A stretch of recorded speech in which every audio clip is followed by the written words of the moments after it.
Hello, YouTube. So I've been back in the US and working for this new employer now for a few months and about 6 weeks out in the field after my training with this company. And so it's a good time for an update to let you know how it's going, what's going on, whether I am happy with or regret this move back to the US. So here we go. Let's get into it.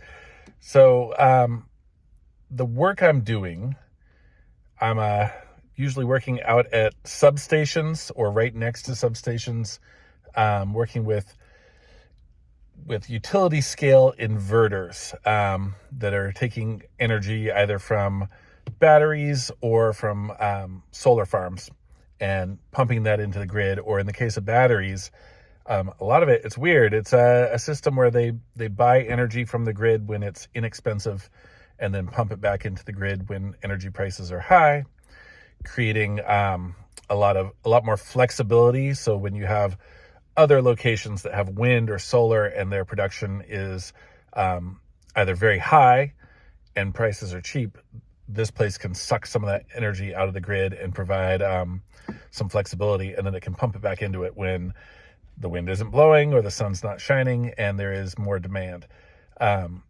Basically building a lot more resilience into the electrical grid is what this is all about. And it's a good job.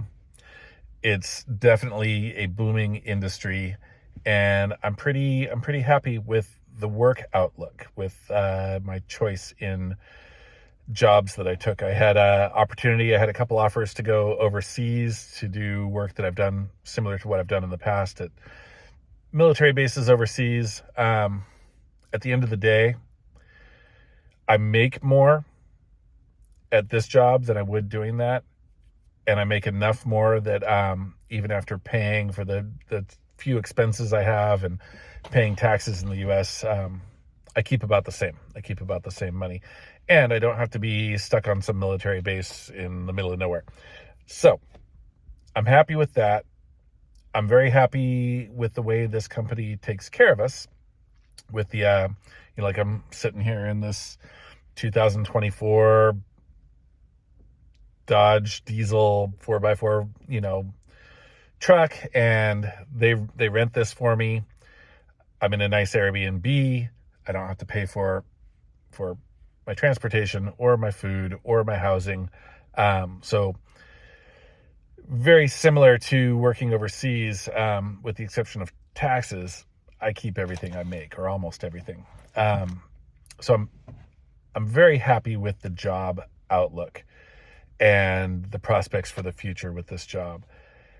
And I had a lot of people in my YouTube making comments about how I would regret this decision. I'd regret coming back to the US, that it was a mistake. And it is hard to say yet. The job outlook is great.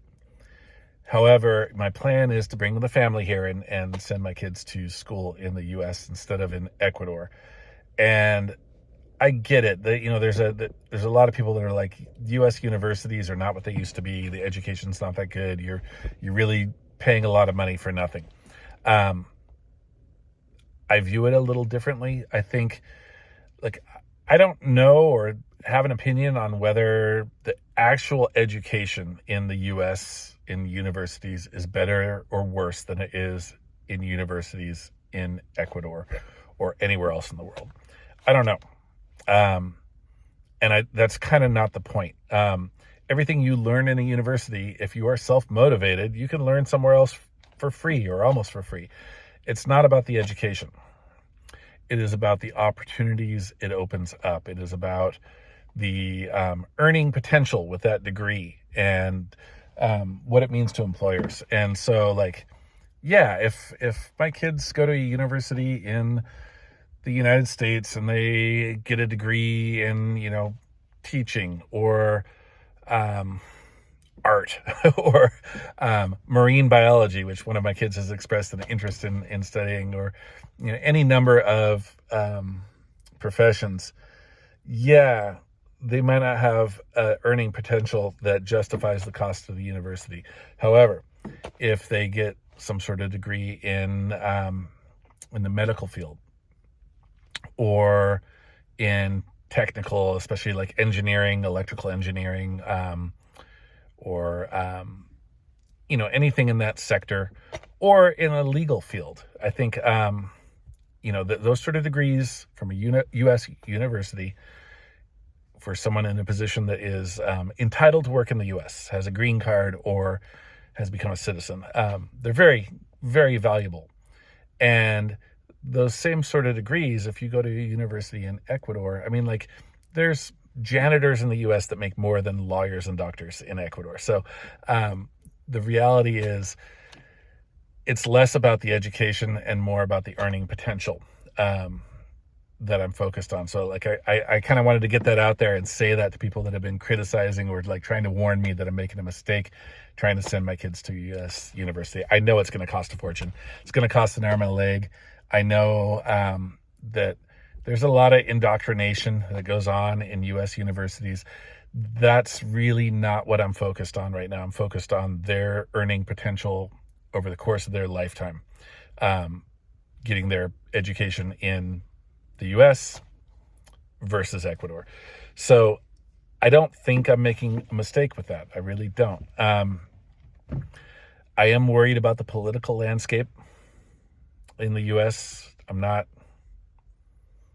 too enthusiastic about the politics or the culture or the food or the traffic, or just the quality of life. Like, that's not what this move is about.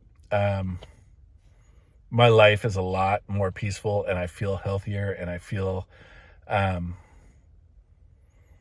happier when I'm out on my farm in Ecuador, out on my farms, than I do being in the U.S. sitting in traffic, or places like I am right now at the job site. But it's not about me. It's about what my family, what my kids need.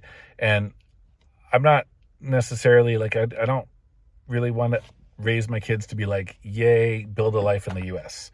I want them to get that education in the U.S., have the opportunity to experience this culture and this life and work here. I'm really hopeful they'll do something similar to what I did, which is start out in the U.S., but then take those skills overseas and always try to work, whatever job anywhere in the world where they can put the most money in their pocket and have the lowest living expenses, whether that's working online or doing overseas contracting like I have done for many years, or, whatever it is. And so I want to give them the keys to open up that opportunity for them. So, yeah, few months into this move, and it's all right. It's okay. This job definitely is teaching me a lot. It's definitely opening some doors. How it's going to be affected by the incoming, politics, I don't know yet.